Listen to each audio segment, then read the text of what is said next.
సద్గురువుల రాక జనజాగృతి కోసం. ఈ భూమిలో నీరు సహజంగానే దాగి ఉంటుంది, కాని అది మన కంటికి వెంటనే కనిపించదు. మనము నేలను తవ్వినప్పుడు ముందుగా ఇసుక ఎదురవుతుంది, ఆ తరువాత మట్టి, తరువాత గట్టి బండలు.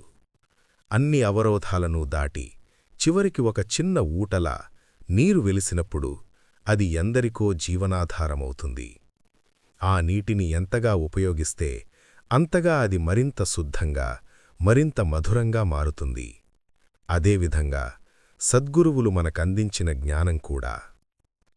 యోగులు, సిద్ధులు, మహర్షులు ఎన్నో సంవత్సరాల తపస్సుతో ఆత్మజ్ఞానాన్ని సాధించారు. అరణ్యాలలో, పర్వత గుహలలో, నదీతీరాల్లో, నిశ్శబ్దంలో వారు తపస్సు చేశారు. ఆ అమూల్యమైన జ్ఞానాన్ని సద్గురువులు తమ ధ్యాన సాధన ద్వారా మానవజాతికి అందించారు.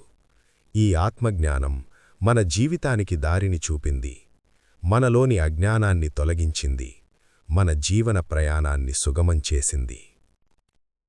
జ్ఞానమనేది ధనంలా కాదు, పంచితే తగ్గిపోదు. పంచిన కొద్దీ తరగని ఘనియాగా అది మరింత వృద్ధి చెందుతుంది. ఎందరికీ చేరినప్పుడు దాని ప్రయోజనం మరింతగా పెరుగుతుంది.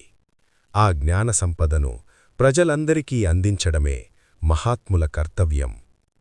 అందుకే సద్గురువుల రాక కేవలం ఒక వ్యక్తి రాక కాదు, అది ఒక యుగం మేల్కొనడం, ఒక సమాజం జాగృతమవడం.